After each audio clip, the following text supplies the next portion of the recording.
이제 오일 관련해 가지고서 총정리를 하는데 2탄입니다. 변수가 발생했다고 아까 전에 말씀드렸잖아요. 그 변수가 뭐냐 하면 바로 이거 2020년말 대선인데 제가 타이포를 냈네요. 바이든 당선입니다. 바이든 대통령의 정책이 뭡니까? 환경을 파괴하는 각종 원유 탐사 사업, 그리고 쉐일 산업에 대해서 반대를 한다는 겁니다. 이거는 친환경으로의 전면적인 전환을 선언을 하는 것이죠. 자, 여기에서 오펙은 이제 전략의 대전환을 겪게 됩니다. 원유 가격 상승의 가속도를 내도 될 것 같아 라는 겁니다. 그러면서 여러분 보이십니까? 11월부터 유가 상승의 기울기가 달라집니다. 확연하게 올라가죠. 요때 비해서 확연하게. 그러니까는 이제는 간이 커져요. 야, 우리 이제 잘 올라가는 것 같으니까 우리 감산을 완화해서 우리 이제는 P 말고도 Q로도 좀 먹어볼까? 라고 생각을 하는 거죠. 그래서 감산 완화 결정을 내립니다. 우리 앞으로 특별한 일이 없으면 매달 40만 배럴씩 계속 이제는 증산하자. 970만 배럴 감산해서 매달 40만 배럴씩 감산폭을 줄여나가자. 그런 결정을 내려요. 그래서 요 결정이 내려지고요. 7월 달에 초회의에서 8월부터 그렇게 하기로 결정 내리거든요. 그래서 이때 잠시 유가가 주춤합니다. 근데 그 뒤에 다들 알다시피 다시 올라가죠. 여기 오기까지 오펙 플러스가 꽃길만 걸은 건 아닙니다, 여러분. 중간중간에 막 이 대우를, 그 감산 대우를 이탈하려고 하는 불온 세력들이 있었어요. 가령 이제 UAE 같은 경우에는 나 이제 더 못 참겠어. 모르겠어. 나 이제 증산할래. 그러니까는 사우디가 그래. 너 많이 참았다.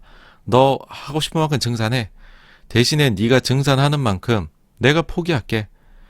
네가 30만 배럴 늘려? 내가 그럼 30만 배럴 내가 추가 감산해서 내가 피를 더 올릴게. 그렇게 해서라도 우리 감산 물량을 유지를 하자. 그게 바로 우리 오펙 플러스야. 사우디가 리더로서 본인의 이익을 물량을 포기하고 가격 유지에 최선을 다하면서 이 길을 닦아왔습니다. 그런데 이렇게 해서 유가가 너무 올라가서 부담이 되니까 바이든 대통령이 이제 극단적인 선택을 하죠.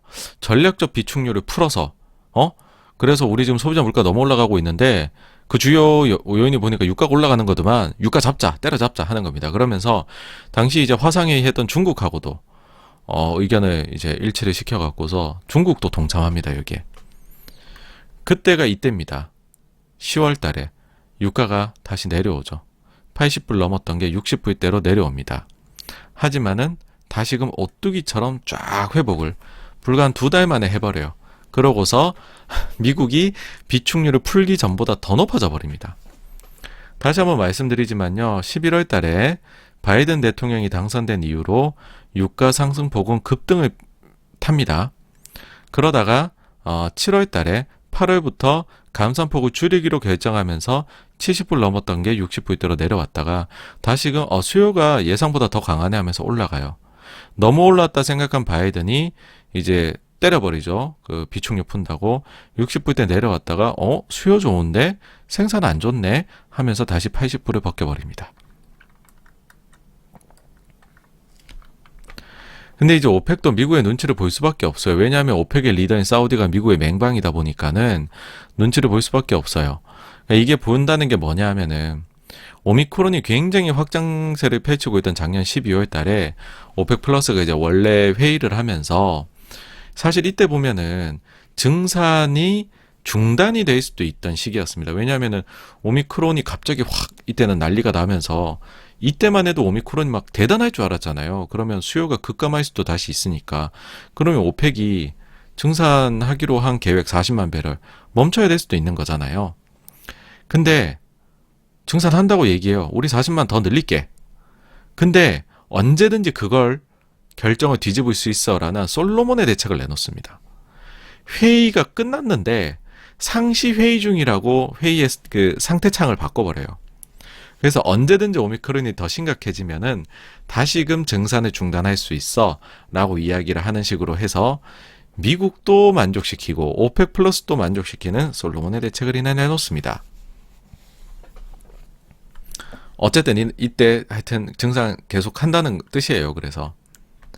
근데 오펙도 몰랐고 미국도 미처 몰랐던 게 뭐냐 하면 너무 이 그 기름 생산하는 시설을 오랫동안 폐쇄시켜 두면 이걸 다시 열어서 생산하는데 시간이 오래 걸린다라는 겁니다.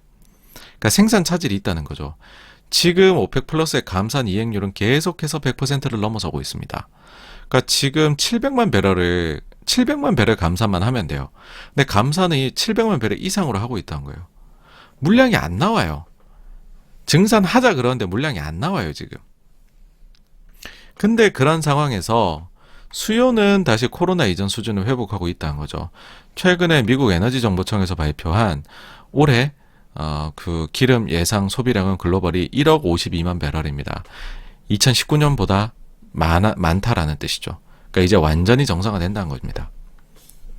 소비는 역대 최대, 근데 공급은 차질이다. 그러니 가격이 계속 올라가는 것이죠.